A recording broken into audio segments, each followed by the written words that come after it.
Exercise 6.6 है। मुझे अभी इल्म हुआ था कि अब पंजाब हुकूमत ने स्मार्ट सिलेबस लॉन्च कर दिया है, जिसकी वजह से काफ़ी चैप्टर्स, काफ़ी एक्सरसाइजेज, ख़ास तौर पर चैप्टर 8 पूरा का पूरा शामिल नहीं है लॉजिक वाला। इसके अलावा बाकी काफ़ी एक्सरसाइजेज ख़त्म हो गई हैं, काफ़ी क्वेश्चंस ख़त्म हो गए हैं। तो ये जो मैं वीडियोस बना रहा हूँ, ये मैं सोच रहा हूँ आगे के लिए, क्योंकि ये वीडियोस आप 3 साल, 4 साल, 5 साल, आज से 10 साल बाद तक भी देख पाएँ ये वीडियोस।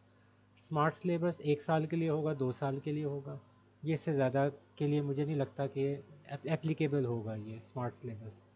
तो इसी वजह से अब जो मैं वीडियोस बनाऊंगा, ये सारी मैं इसमें सारे क्वेश्चंस ही करवाऊंगा, रिव्यू एक्सरसाइज पूरी करवाऊंगा। तो इसमें मैं कोई भी क्वेश्चन स्किप नहीं करूंगा।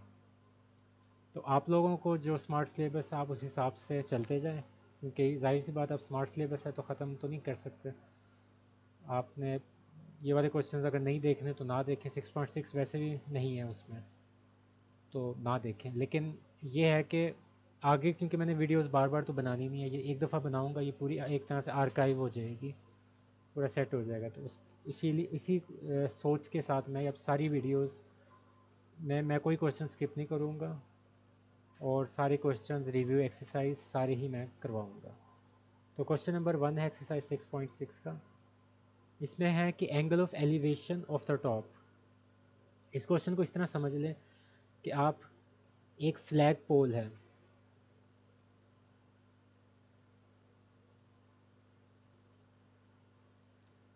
ये आपके पास फ्लैग पोल है। तो इस फ्लैग पोल को, ये ज़मीन पे लगा हुआ है यहाँ, और आप यहाँ खड़े इस फ्लैग पोल के टॉप को देख रहे हैं। आप उस ग्राउंड फ्लोर पे खड़े हैं, ग्राउंड लेवल पे हैं, और यहाँ खड़े हुए आप इसके बिल्कुल जो टॉप होता है फ्लैग पोल का, उसको देख रहे हैं। और आप देख रहे हैं at the angle of 60 degree. Angle of elevation, जब एलिवेशन एंगल होता है ना, ये बेसिकली होता है नीचे खड़े हुए ग्राउंड लेवल से आप ऊपर की तरफ जब देखते हैं तो कितने एंगल पे आप देख रहे हैं विद रिस्पेक्ट टू ग्राउंड, वो होता है आपका एंगल ऑफ एलिवेशन, होता है नीचे खड़े ऊपर देखना। और एक होता है एंगल ऑफ डिप्रेशन, वो होता है कि ऊपर से आप नीचे की तरफ देख रहे होते हैं, तो वो जहाँ आप खड़े होते हैं उसके हिसाब से होता है। तो यही है कि angle of elevation of the top of flag post, आप इधर देख रहे हैं कहाँ से, from a point on the ground level, इस ग्राउंड लेवल के ऊपर पड़े पॉइंट से।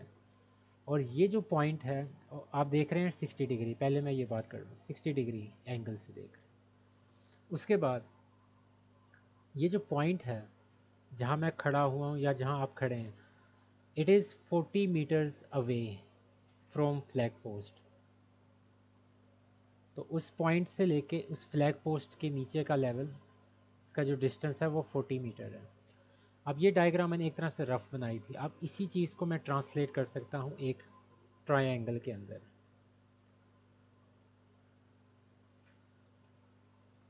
ये आपके पास 40 मीटर है, यहाँ आपके पास एंगल 60 डिग्री है।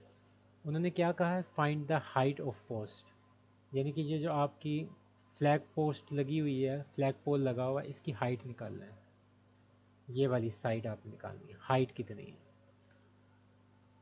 तो 60 डिग्री इधर आ रहा है, तो 60 डिग्री आपका कंसिडर्ड एंगल है, इसके ऑपोजिट हमारा परपेंडिकुलर हो जाएगा। जहाँ आपका 90 डिग्री बन रहा है, 90 डिग्री के ऑपोजिट हाइपोटेनस हो जाएगा, और नीचे आपकी बेस है। अब यहाँ जो दो साइड्स जिनको डिस्कस करना है, और जो हमने एक निकालनी है और एक हमें दी हुई है, ये कौन सी है, एक परपेंडिकुलर है और एक बेस है। इससे आपको कौन सा ट्रिग्नोमेट्रिक रेशो याद आती है, जिसमें परपेंडिकुलर हो और बेस हो। हाइपोटेनस का कोई चक्कर नहीं है इसमें, परपेंडिकुलर और बेस, वो होता है आपका पास टेन।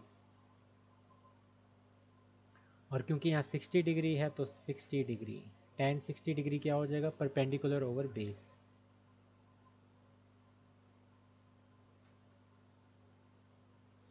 टेन 60 डिग्री हमने निकालना क्या है, परपेंडिकुलर निकालना है। बेस की वैल्यू 40 मीटर है। यहाँ से x की वैल्यू निकाल देंगे तो ये आपस में क्रॉस मल्टीप्लाई हो जाएंगे। tan 60 degree multiply by 40 metre. tan 60 की वैल्यू स्क्वायर रूट 3 होती है और ये आपके पास 40 है। अब ये जो क्वेश्चंस हैं इसके अगर आप बुक के पीछे आंसर्स देखें तो वो सारे उन्होंने डेसिमल्स के अंदर दिए हुए हैं, तो इसको हमें ज़रूरत है कि हम इसको डेसिमल में कन्वर्ट करें। तो स्क्वायर रूट 3 मल्टीप्लाई बाय 40 करेंगे तो आपके पास आंसर आ जाएगा 69.28। यूनिट मीटर है। ये आपके पास x की वैल्यू आ गई जो कि आपके पास क्या थी, height of the flag post थी। तो ये आपके पास आंसर है। क्वेश्चन नंबर 2 के अंदर आपको आइसोसेलेस ट्राइंगल दिया हुआ है। वो कह रहे हैं कि इसका वर्टिकल एंगल 120 डिग्री का है। तो सबसे पहले आइसोसेलेस ट्राइंगल का देख लें कि होता क्या है। शायद आपको पता भी हो लेकिन मैं दोबारा बता देता हूँ। जिसकी आपकी दो साइड्स बराबर होती हैं तो वो आपका आइसोसेलेस ट्राइंगल होता है। वर्टिकल एंगल होता है जो उन दो बराबर साइड्स के दरमियान बन रहा होता है, ये वाला। यहाँ वो कह रहे हैं कि वर्टिकल एंगल आपका 120 डिग्री है। मैं इसको इधर लिख रहा हूँ। And a base 10 centimetre long, ये उसकी बेस है। ये आपके पास 10 सेंटीमीटर है। वो कह रहे हैं कि find the length of its altitude. आपको ये चीज़ निकालनी है।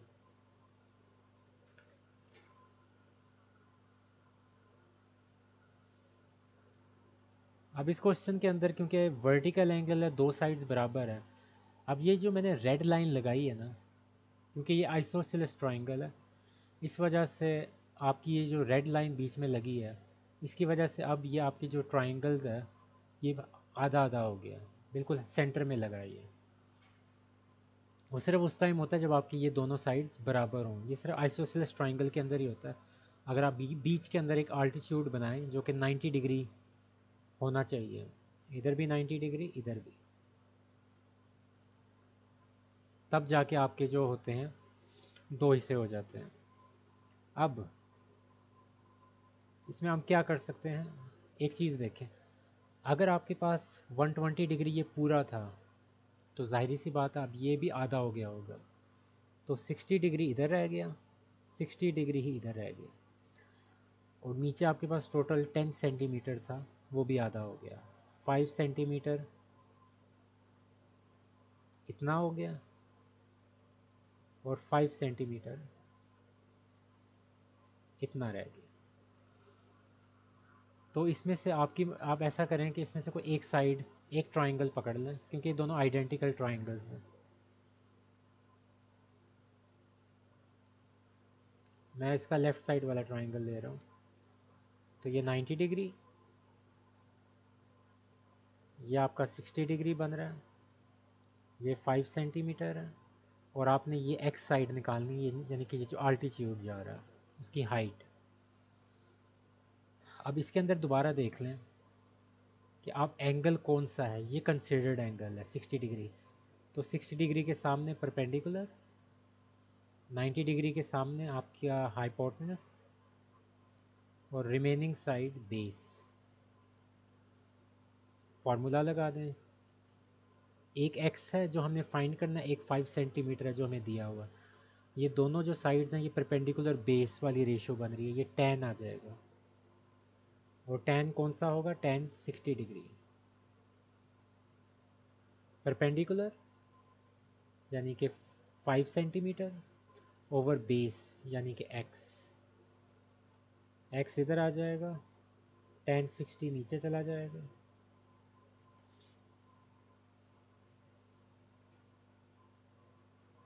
tan 60 डिग्री क्या होता है, स्क्वायर रूट 3।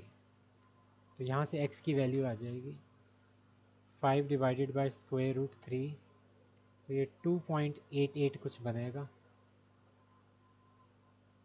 जी, 2.88।